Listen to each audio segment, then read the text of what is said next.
milestones in modern medicine.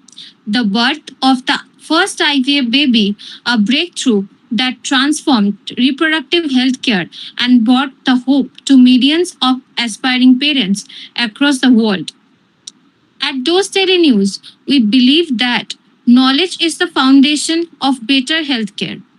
Through initiatives like Fertility Talks, we aim to connect leading experts with healthcare professionals, students, and the wider medical community to encourage meaningful scientific discussions and continuous learning.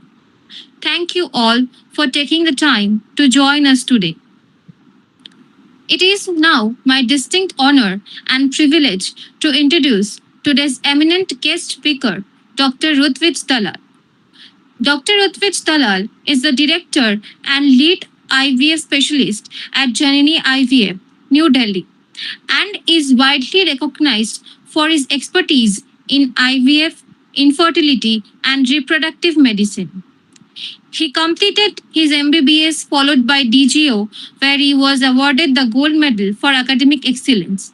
He further earned his DNB, the prestigious fellowship of the National Board, a postgraduate diploma in clinical research, and completed his fellowship in reproductive medicine from the University of Oxford, United Kingdom.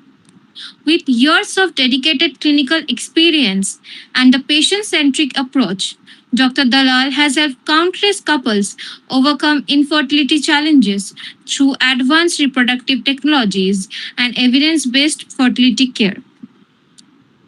Today, Dr. Dalal will be sharing his expertise on the topic management of azoospermia. Azoospermia remains one of the most challenging causes of male infertility, and today's session promises to provide valuable insights into its diagnosis, evaluation, and modern treatment strategies. We are truly honored to have Dr. Dalal with us today. So, sir, you can begin now. Thank you so much for the kind introduction. I'll start my slide share.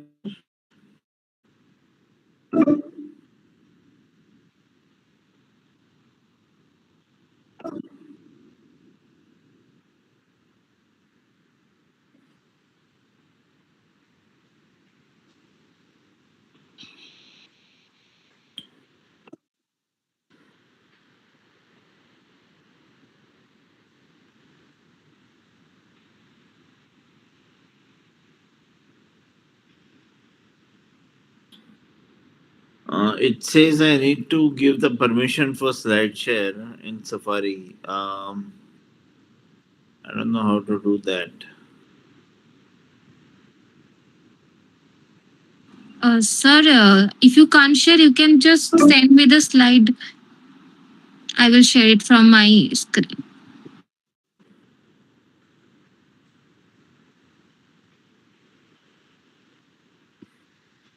Okay, where do I send my slides to? So you can mail me. Tell me your email ID. Okay. Sir, I'm texting you on WhatsApp. Will it be convenient for you? Yeah, sure. Okay.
So can we uh, s-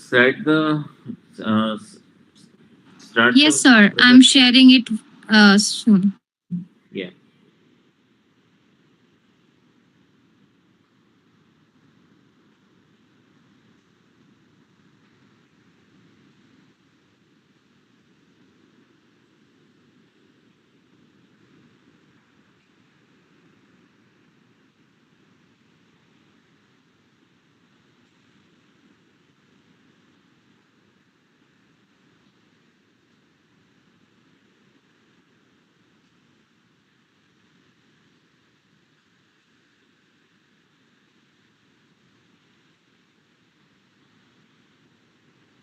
I have shared the screen, sir. You can start now.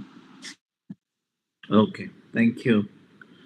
So good evening, everybody. I welcome the audience. The topic for today's presentation is management of esospermia and severe oligospermia, and it's a structured approach of which we can uh, conduct the clinical management. One can take a note of the slides also and take screenshots whenever applicable. I don't mind at all. So this is the presentation. Next slide, please, Anupriya, please.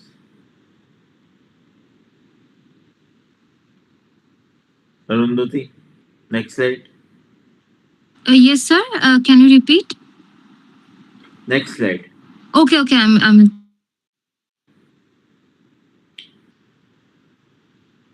So azoospermia is defined as complete absence of sperm from the ejaculate is present in about 1% of all men and 10% of infertile men. Can I enlarge the screen or is the screen is okay with all of you? It's fine, sir. You can continue. Okay. So it's present in 1% of all infertile men and 10% of infertile men. Next slide, please. Azoospermia is different from aspermia, and we need to differentiate between the two. Aspermia is the complete absence of seminal fluid formation from the ejaculation, whereas azoospermia is the seminal fluid is present, but there is no sperm in it. So, differentiation of azoospermia from severe oligospermia is accomplished by the examination of palette of centrifuge semen sample on at least two occasions. Next slide, please.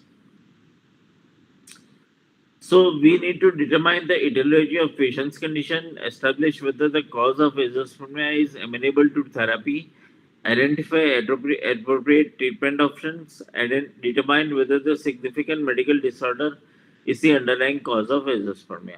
Next slide. The etiologies could be pre-testicular, testicular, and post-testicular.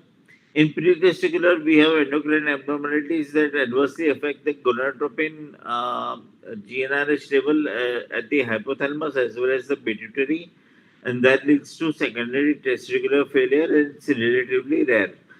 Testicular etiologies, on the other hand, such as primary testicular failure, involve the disorders of spermatogenesis, which are intrinsic to the testes, and they are almost 60 to 70% of all cases, and they are the most common. Post-testicular etiologies of azoospermia, such as ejaculatory dysfunction or obstruction of sperm delivery to the urethral meatus, constitute about 30 to 40% of all azoospermia cases. So obstructive is 40% and non-obstructive is 60%. Next slide. So what are correctable? Pre-testicular and post-testicular abnormalities are frequently correctable, whereas testicular disorders are generally irreversible, except in severe impaired spermatogenesis associated with varicocele. Next slide. In pre-testicular, we have hypogonadotropic hypogonadism, which can include congenital abnormalities like Kallmann syndrome. It could be acquired like trauma, tumor, infection, radiotherapy, or drug induced to the brain, and it could be idiopathic. Next slide. In testicular, we have congenital failures like Klinefelter syndrome, like Y chromosomal microdeletions. It could be acquired as in radiotherapy, chemotherapy, and torsion and orchitis. It could be developmental as in testicular mild descent, and it could be idiopathic as in most common, which is the most common cause of testicular dysfunction. Next slide, please. In post-testicular obstruction or dysfunction, we have ductal obstruction, which could be at any level, right from the beginning of the testicular level to the vas deferens. It could be intratesticular ducts like retestis. It could be at the epididymal level, like post-infection, trauma, surgical damage, or Young syndrome. It could be at the level of vas deferens, like congenital bilateral absence of vas deferens, vasectomy, eject. It could be iatrogenic, like hernia repair or vasectomy, and it could be ejaculatory duct obstruction, in which case there could be congenital cyst infection, trauma, and urethral surgery. Next slide, please. In post-testicular obstruction, we have ejaculatory dysfunction as the most common condition. In addition, we have anejaculation or retroejaculation, in which the spinal cord injury, multiple sclerosis, diabetes, bladder injury, prostatectomy, and symphyrectomy could be responsible. Next slide. Initial examination, we need to have the complete medical history, a thorough physical examination, semen analysis, measurement of selected hormones, imaging, and genetic analysis. Next slide. In history, we need to elaborate on the sexual history, the medical history, the surgical history, family history, drug intake, and occupational exposure. In general examination, we need to assess the body proportions, bed growth, gynecomastia. We need to have a thorough penile examination and scrotal examination. We need to do a thorough vasa deferentia examination to see whether there is any congenital absence of bilateral vas deferentia. We need to see the epididymis. We need to see for varicocele. We need to check for digital rectal examination, and finally inguinal rectal inguinal region examination. So these are the hormonal interpretations. Generally, in cases of spermatogenic failure and microdeletion, the FSH will be high, LH and testosterone will be normal. In cases of testicular failure like Klinefelter syndrome, the FSH and LH both will be high and testosterone will be low. In cases of Kalman syndrome, which is hypogonadotropic hypogonadism, all hormones will be low. FSH, LH, and testosterone, all three will be low. And in cases of bodybuilders like exogenous testosterone administration, the testosterone will be high, but because of negative feedback inhibition, FSH and LH will be low. So transscrotal scan is used rarely in cases of azoospermia. One can be using transscrotal scan in certain selected cases. It has practically no role in male infertility. Almost all findings that can be elicited clinically, like varicocele and spermatoceles, absence of vas and epididymal induration or testicular masses can be assessed clinically. There is no role for scrotal ultrasound for that. Doppler may diagnose minimal varicoceles, but it has no clinical significance. So again, transscrotal ultrasound is of very low clinical relevance. Scrotal ultrasonography may be useful to clerically ambiguous findings on ultrasound in examination of cases with difficult palpation, like extensive scarring, etc. On the other hand, transrectal ultrasound is very relevant, especially in cases in which we expect ejaculatory duct obstruction. So the indication will be azoospermia with low volume pH and low pH acidic semen volume. In which case we have acidic ejaculate and no sperm in post ejaculatory urine with a palpable vas deferens. The differential diagnosis for this is ejaculatory duct obstruction, seminal vesicle agenesis, and midline prostatic cysts. Brain CT MRI is indicated in certain cases in which patients are suspected of hypogonadotropic hypogonadism to evaluate for hypothalamic or pituitary causes. Genetic screening is generally mandatory for all patients of azoospermia and severe oligospermia and may cause infertility by affecting sperm production or sperm transport. The three most common genetic factors known to be related to male infertility tract is first is cystic fibrosis gene mutation associated with congenital bilateral absence of vas deferens.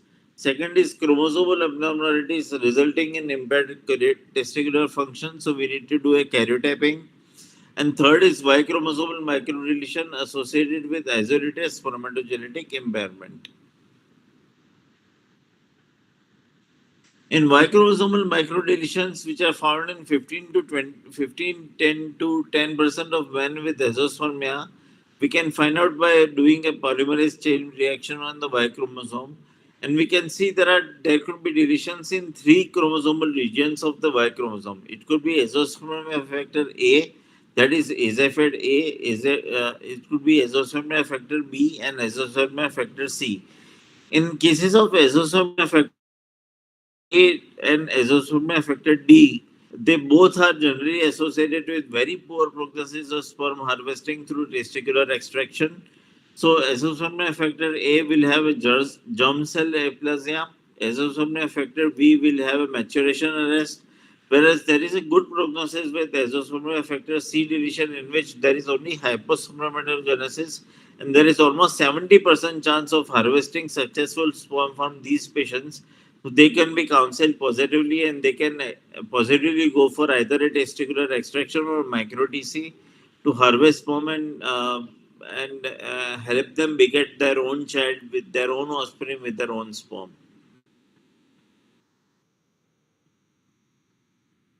So when to do genetic screening? Karyotyping and bichromosomal microdeletion analysis should be offered to male who has non-obstructive azoospermia and severe oligospermia prior to performing ICSI. Genetic testing for congenital cystic fibrosis transmutation regulation mutation in the female partner should be offered before proceeding in treatments with the utilization of sperm with congenital bilateral absence of vas deferens. Here, why it is important to screen the female partner is because if the even the female partner is a carrier for the CFTR gene mutation, the resulting offspring has a 25% chance of bearing cystic fibrosis, which is a fatal disease, which is a lethal disease. So, in order to prevent cystic fibrosis and the resulting offspring, we need to screen the female partner also for CFTR gene mutation. So, what is the management of hypogonadotropic hypogonadism? Initial treatment is 2000, around 2000, 1000 to 2500 units of HCG, which could be given thrice weekly. And it is followed by 75 to 150 units of HMG. Combination of HCG and HMG can be done. GnRH pulsatile, we have pulsatile pumps which are available, but they are highly cumbersome, so that is not preferred. Usually, the combination of HCG and HMG is preferred, and LHRH pulsatile treatment can also be given as an option. Outcome is hypogonadotropic hypogonadism after puberty shows better results, and after giving HCG and HMG combination treatment, the sperm count increases in 3 to 6 times, and sometimes they even conceive naturally also. The first step to management is to confirm azoospermia. So not every ejaculate in semen is azoospermia. We have to confirm ejaculation. We have to centrifuge the semen, and we have to exclude cryptozoospermia. In which case, some sperms are found even after centrifugation of the semen sample. So only after semen sample centrifugation we can confirm that the particular patient is suffering from azoospermia and not cryptospermia. Always look for obvious abnormality. We have to see the volume and the post ejaculatory assessment. A post ejaculatory urine analysis should be performed with patients with ejaculatory volumes of less than 1 ml, except with patients with bilateral vasogenesis or clinical signs of hypogonadism. And this we do in order to exclude the diagnosis of retrograde ejaculation. So guidelines suggest that when vasoagenesis and testicular atrophy are no longer present, semen volume and serum FSH are the key factors in determining the etiology of azoospermia. Azoospermia with normal volume, there could be proximal obstruction or abnormalities of spermatogenesis. And azoospermia with low semen volume and normal sized testes may have ejaculatory dysfunction or distal tubal obstruction. In patients with low volume ejaculate, particularly low volume ejaculate that is less than 1 ml and that is not caused by hypogonadism or congenital bilateral absence of vas deferens, it can be caused by ejaculatory duct obstruction, but it is most likely caused by ejaculatory duct obstruction. Additional seminal parameters that can be helpful in determining the presence of ejaculatory duct obstruction are seminal pH and fructose, since the seminal vesicle secretions are alkaline and contain fructose. So, if the fructose trace is negative, then it is almost indicative of ejaculatory duct obstruction. And however, transrectal ultrasound is more reliable and confirmatory. So this is the flowchart of absent or low volume ejaculate. First, we have to rule out incomplete collection and short abstinence period, and then we have to look out for post-ejaculatory urine analysis. If the urine analysis is positive, the diagnosis of retrograde ejaculation is confirmed, and we have to do we have to give sympathomimetics to block the bladder wall or give bladder wash and collect harvest the sperms from the bladder volume, that is the urine itself. But if it is negative, then we have to do a transrectal ultrasonography. If it is abnormal, then we can see the seminal vesicle aspiration. If it is positive, then the diagnosis of ejaculatory duct obstruction is confirmed. If it is negative, then it could be ejaculatory duct dysfunction. But if it is normal, then we can give sympathomimetics and electroejaculation to help the patient to ejaculate the seminal fluid. If the seminal vesicle aspiration is negative, we can also try transrectal resection of ejaculatory duct and epididymal vasostomy to relieve the obstruction of the ejaculatory duct. Patients with normal ejaculate volume, there could be marked elevation of serum FSH and sometimes greater than twice normal, that is more than 25-30 levels of normal is diagnostic of abnormal spermatogenesis. So somewhere there is hypogonadism when the FSH level is more than 25 to 30. Diagnostic testicular biopsy may be needed to establish normal spermatogenesis, but it does not provide accurate prognostic information as to whether sperm will be found on future sperm retrieval attempts, although it is a better prognosticator than FSH in testicular volume. In addition, the presence or absence of sperm in a diagnostic testicular biopsy specimen does not absolutely predict whether sperms are present elsewhere in that or the opposite testes.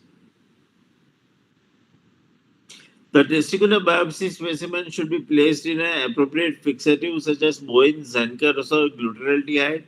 Formalin should not be used. At the time of diagnostic or prognostic biopsy, it is desirable to obtain a portion of testicular tissue for cryopreservation and use in a future ICSI cycle, thus obviating the need for a second surgery. So we can freeze the sperms, whatever they are available, and freeze them for future ICSI use. If the testicular biopsy is normal, obstruction at some level, like bilateral epididymal obstruction in the reproductive system, is usually present in the location of the obstruction, then it can be determined. Because of the risk of vessels carrying an obstruction, vasography should not be performed at the time of diagnostic testicular biopsy unless reconstructive surgery is undertaken at the same time. So we have an andrologist. He can do a reconstructive surgery only then the bilateral vasography is indicated. Otherwise, it is not. So this is the algorithm for management of patients with azoospermia. If the vas is absent, then the diagnosis of bilateral vasal agenesis is confirmed. Then we have to go for CFTR testing, not only for the male but also for the female. And we can offer a MESA IVF and or adoption. If the vase is present, then we have to look out for the testicular size. If it is normal or unilateral atrophy, we have to see for FSH level. If it is more than two times or normal or more than two times normal, then primary testicular failure is confirmed, and we have to do a TC or an artificial insemination of donor and adoption. But if the FSH level is normal, then we can do a testicular biopsy, and if it is normal, then the diagnosis is obstructive azoospermia, and then we can do an epidural vasostomy or vasovasostomy. However, if the FSH is low, go to the previous slide, please. If the FSH is low, then we can make the diagnosis of hypogonadotropic hypogonadism, and then we can check for hormones like LH, prolactin, cranial CT, MRI, and gonadotropins can be administered as a therapy. But if it is high, then the diagnosis again begins that of primary testicular failure, and then we can do a TC, IVF, and or adoption.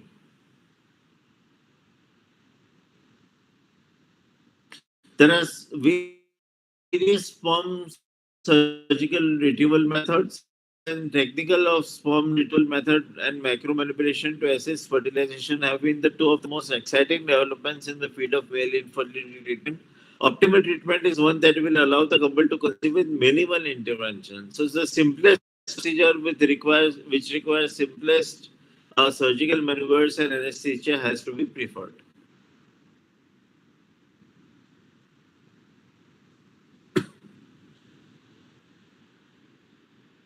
Sperms can be retrieved from either the epididymis, the vas deferens of the testes. Method depends on the diagnosis and the type of azoospermia, surgeon preference, and type of setting.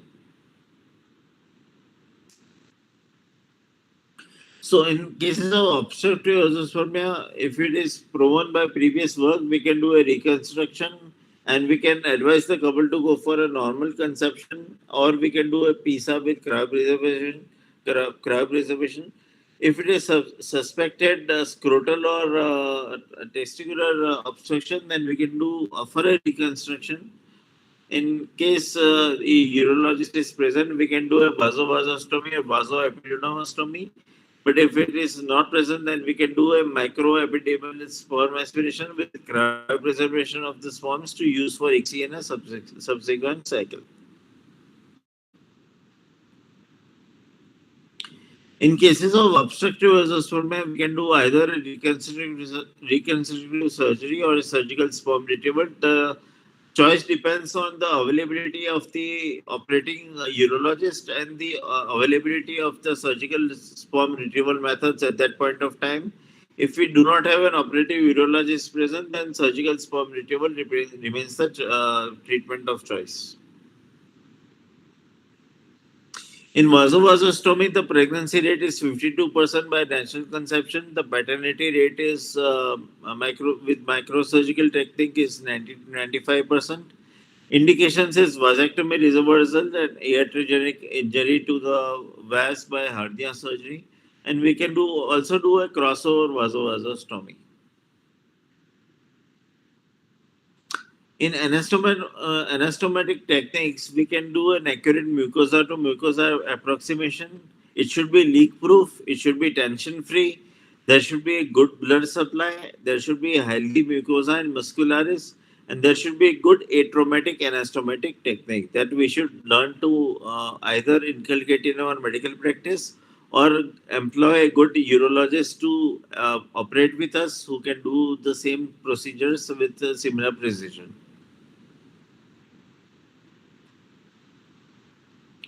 So there is a microsurgical multi-layer microdot method in which 4 layers or 6 sutures per layer are taken, in which all the 4 layers of mucosa, muscularis, adventitia, and vessel sheath are all stitched together.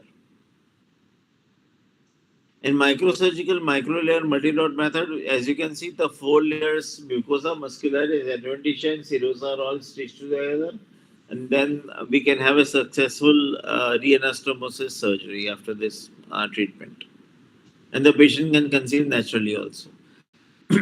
In epidural obstruction, we either have the obstruction at the level of reed testes or efferent ductules or epididymis or ductus deferens. And we can see that in cases of epidural obstruction, we can do either a reconstruction surgery or we can aspirate the sperm directly from MESA or PISA. In vasoepididymostomy, the block is in epididymis, and it could be because of various reasons like infection, like sexually transmitted diseases, non-specific, congenital segmental atresia, and iatrogenic damage. It takes about 6 to 12 months for semen to improve and normal pregnancy to occur. The pregnancy rate after this procedure is 50% by natural conception.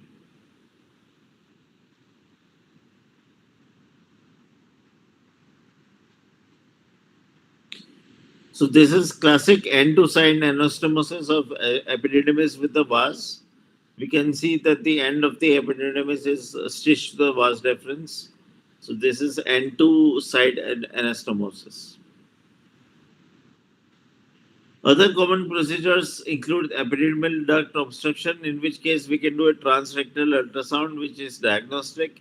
It is suspected in a azoospermic man with low semen volume and low fructose levels or an acidic pH. In vasal fluid aspiration, we can do a fluid for cryopreservation. We can aspirate the seminal vasal fluid and cryopreserve those sperms. And we can do a vasography to confirm a potentially resectable lesion, in which we can do a resectable surgery also. In transrectal urethral resection of ejaculatory duct, we can employ a resectoscope with a 24 French cutting loop. Resection of the verumontanum will reveal the cystic cavity. Efflux of the indigo carbon dye from dilated orifice confirms a adequate resection.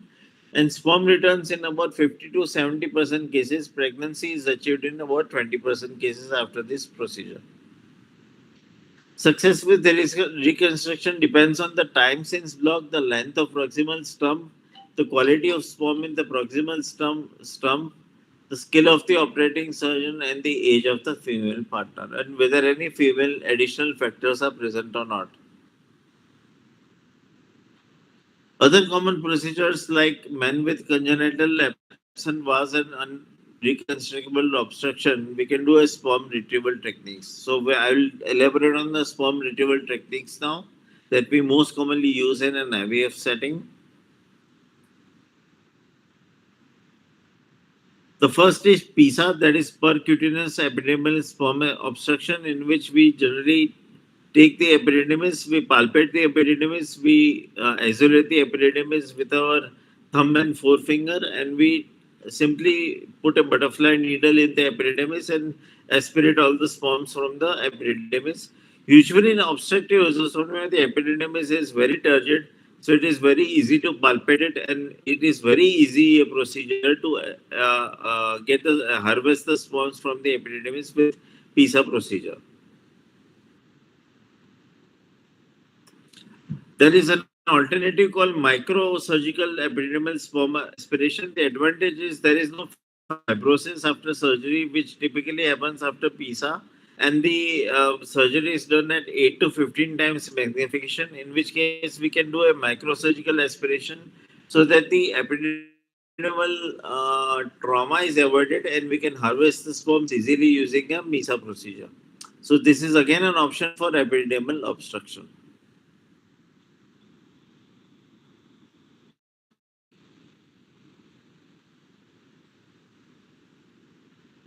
The Cochrane collaboration says that in the absence of evidence to support more invasive or more technically difficult methods, the review authors recommend the least invasive and the simplest technique available to harvest the sperms for using for IVF or ICSI procedure so that the patient can conceive with the least invasive procedure.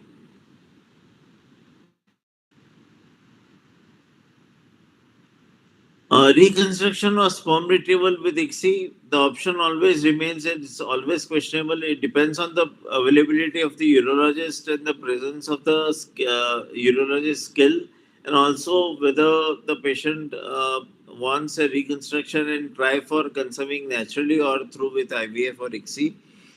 So the questions to be answered is the obstruction correctable? What is the age of the female partner? Any female other factors present like endometriosis, PCOS, fibroids, etc. If there is a long-term family goal, then they would want a child later. Then in that case, reconstruction is better. Are they willing to wait? Again, reconstruction is better in that case. Has reconstruction tried before? If it has been tried before, then it is better to go for surgical sperm harvesting.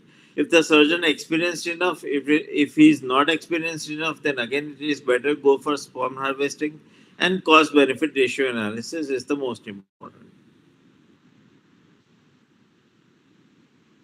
If there is a non-obstructive azoospermia, do a biopsy. If the sperm is found, then cryopreserve and do TC and ICSI on a do a frozen embryo transfer after using the sperms, frozen sperms by ICSI.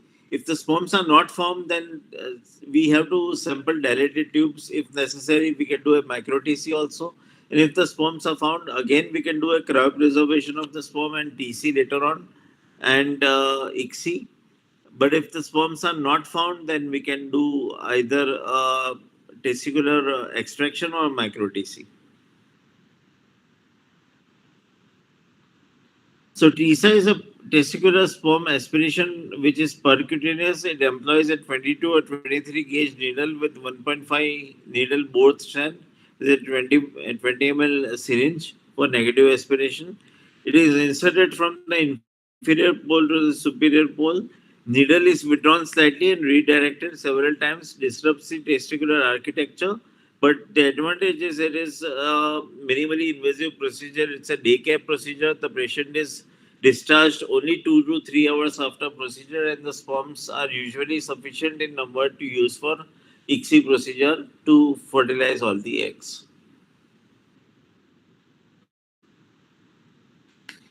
Either we should do a testicular extraction.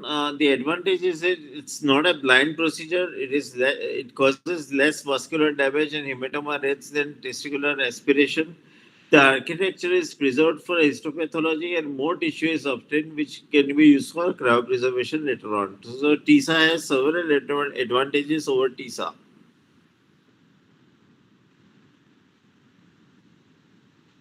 So, what are the predictors of successful sperm harvesting in cases of non-obstructive azoospermia?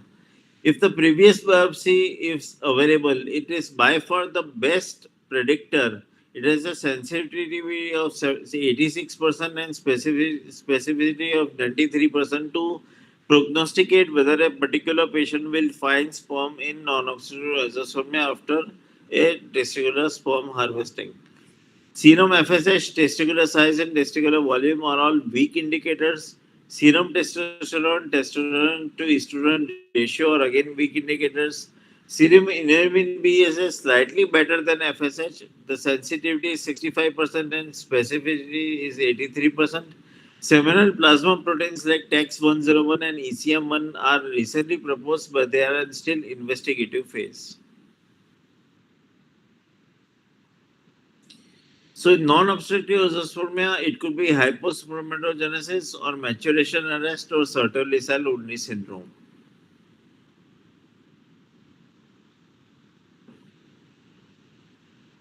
Uh, to compare non-obstructive azoospermia and TISA and TC, uh, there have been various randomized control trials, and it has always shown that TC has a higher chance of successful sperm harvesting compared to TISA. So TC is generally preferred, but these days micro TC is even better.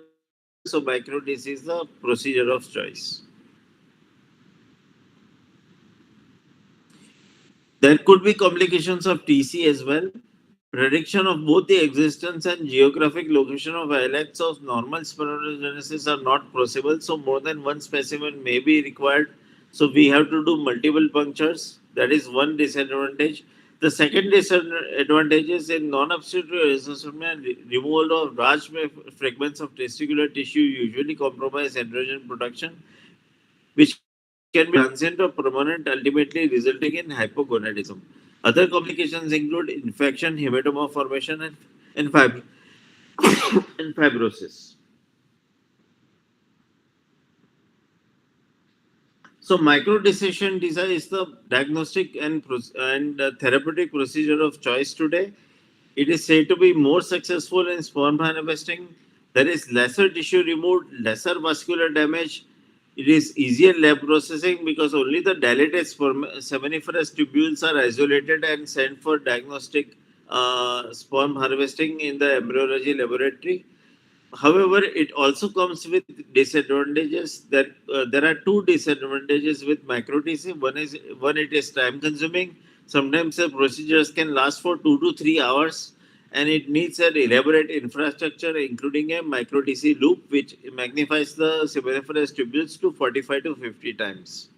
So we need a elaborated micro TC setup for that.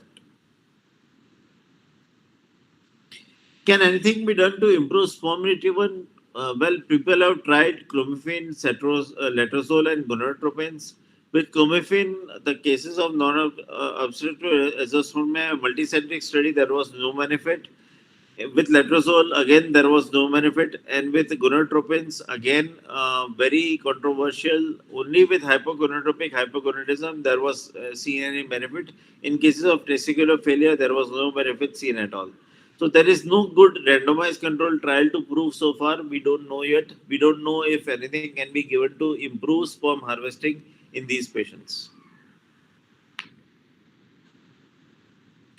However, there is one procedure that can be done to improve sperm harvesting, and that is varicocele. If a azoospermic patient presents with grade 3 or grade 4 varicocele, if we operate on the varicocele before embarking on the sperm harvesting procedure, one randomized, very well randomized control trials suggest that varicocele procedure leads to 53% sperm harvesting, successful sperm harvesting, compared to only 30% if no varicocele is done. So, if there is a grade 3 or grade 4 varicocele, one should embark on varicocele first and then only go for surgical sperm retrieval.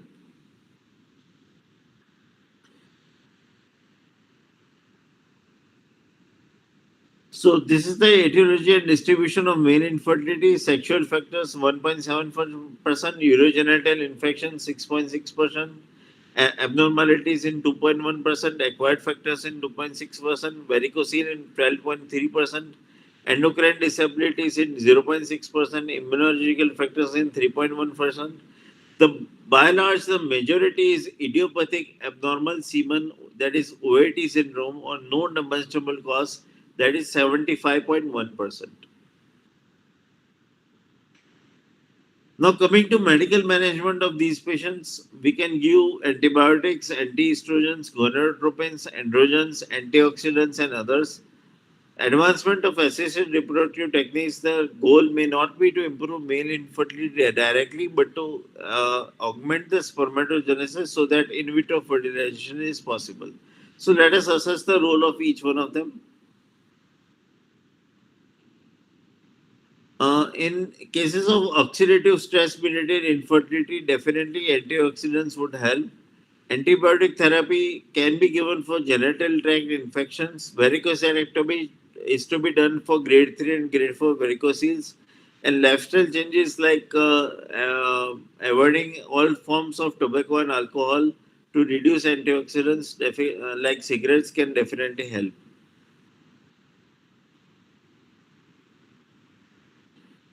So there was a Cochrane collaboration done on antioxidants for male infertility, and they suggested that antioxidants uh, uh, before 3 to 4 months for patients with OAT syndrome definitely helps in improving the cumulative pregnancy rate and live birth rates.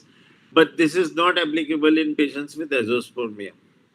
So antioxidants are beneficial, but we have to individualize the patient depending on the patient profile. So the live birth rate, as you can see, is higher in cases. Pregnancy rates are higher. DNA fragmentation comes down. Miscarriage, sperm count, and sperm motility all comes down. and they improve the outcome of live birth and pregnancy rate for fertile couples undergoing ART cycles. But this is applicable for OAT syndrome, not for azoospermia.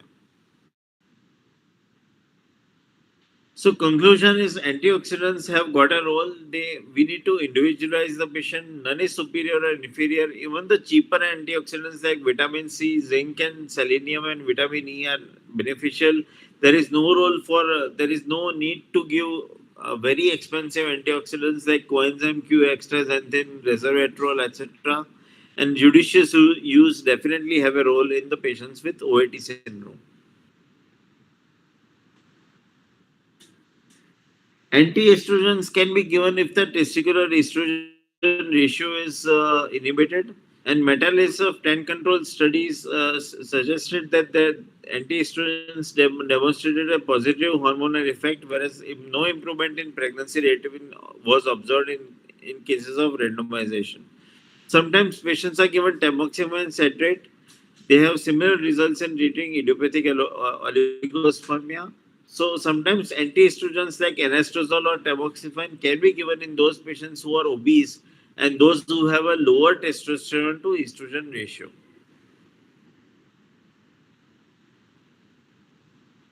So again, gonadotropins were tried in patients with OAT and azoospermia, and the Cochrane collaboration suggested that gonadotropins again were not very beneficial.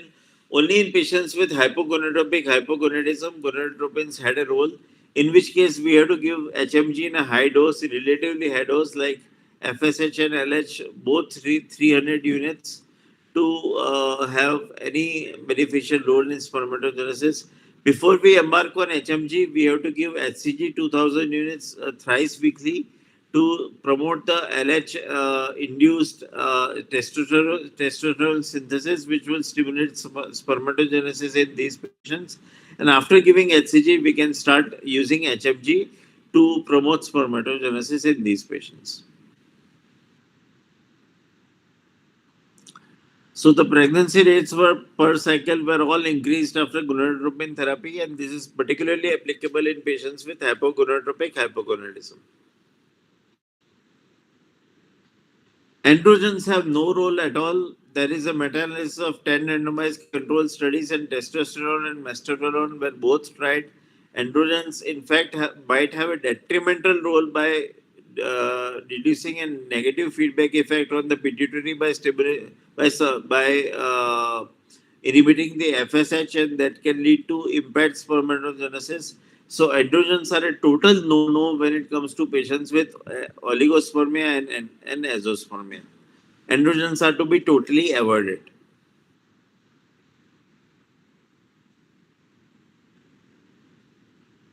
Surgical treatment of varicocele, there can be various modalities of surgical treatment. One can do a microsurgery, one can do a lap surgery. It can lead to a fertility improvement and it can improve ICSI outcomes. It can be by natural conception also. It can improve surgical retrieval in azoospermia after varicocelectomy, and it can restore fertility and cause spontaneous pregnancy if the varicocele is of high grade, like third grade or fourth grade varicocele.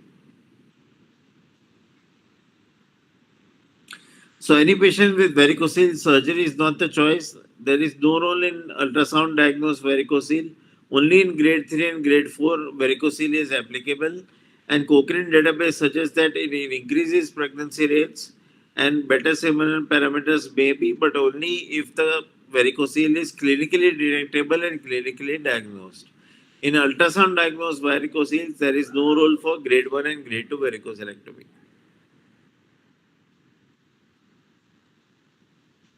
Before ART, clinical outcome of intracytoplasmic sperm injection in infertile men with treated with untreated critical varicocele, it was seen that patients treated with varicocele had a higher number of total pregnancy rates as well as cumulative pregnancy rates and live birth rates.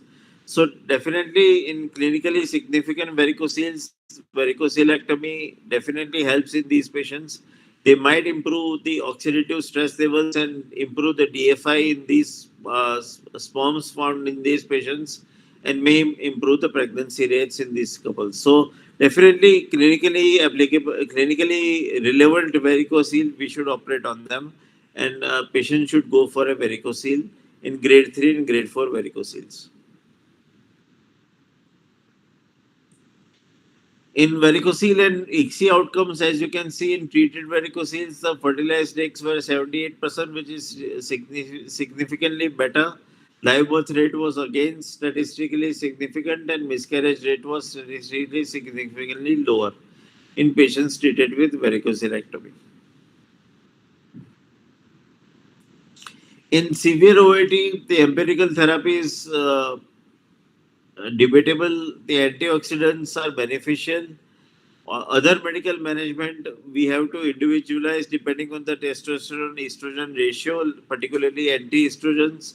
And varicocele, again we have to individualize depending on the grade of the varicocele seen clinically, not on the ultrasound, scrotal ultrasound, but on clinical examination. ICSI is the method of choice with very few sperms, and we know that ICSI does wonders for these patients. ICSI has been a revolutionary invention which helps achieve parenthood for these patients with very few sperms in number. Conventional IVF is of no use for these patients, and ICSI is the treatment of choice. Non-obstructive azoospermia has a generally poor prognosis. A written meta-analysis showed that a higher fertilization rate, pregnancy rate, and live birth rate for obstructive azoospermia compared to non-obstructive azoospermia. This could be because of the deficient meiosis or chromosomal defects with non-obstructive azoospermia. And PGD can be offered to couples undergoing TC with ICSI in cases of non-obstructive azoospermia. Studies are underway to show whether it improves pregnancy rates. But as of now, routine PGT and patients with all non-obstructive azoospermia, routine PGT is not advocated. How are the babies born to these patients? The neonatal outcomes of babies born does not seem to be affected by the type of azoospermia or the source of sperm used for ICSI. Malformation and perinatal death rates in the non-obstructive azoospermia are in the range of 1.3 to 5.2% in large cohorts. Some studies find a higher rate of genital urinary abnormalities, particularly hypospadias, in male offspring compared to normal population. There is no increased rate of mental retardation, and continuing monitoring in larger groups is warranted. When to give up? Sperms not available even after micro TC or multiple site biopsies, we can consider artificial insemination by donor or adoption. The future lies right now, it could be in the realm of science fiction, but the future is very exciting.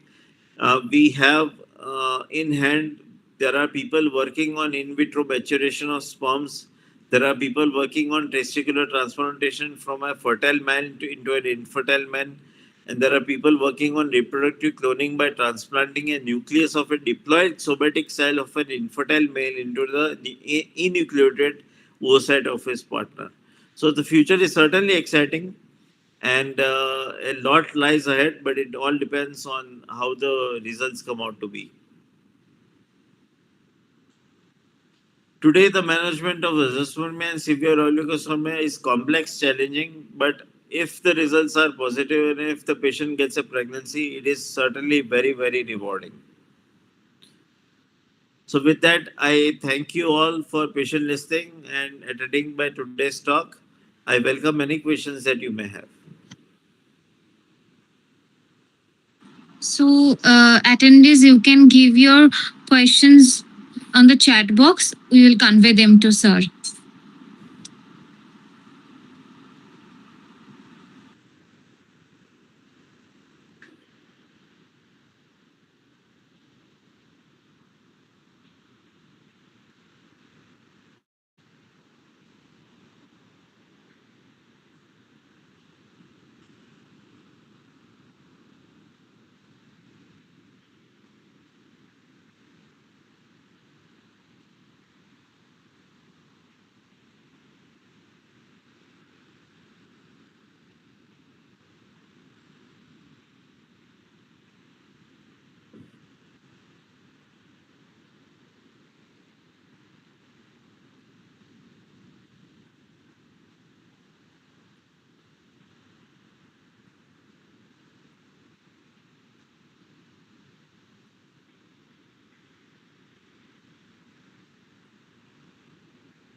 I think the presentation was very descriptive. All the doubts are cleared. Thank you very much, Dr. Dalal. That was an exceptionally informative and insightful presentation. Your comprehensive explanation of the causes, diagnosis, and the management of azoospermia, along with your practical clinical perspectives, has certainly enhanced our understanding of this important topic. I am sure everyone attending today's webinar has gained the valuable knowledge that they can apply in their academic and professional journey.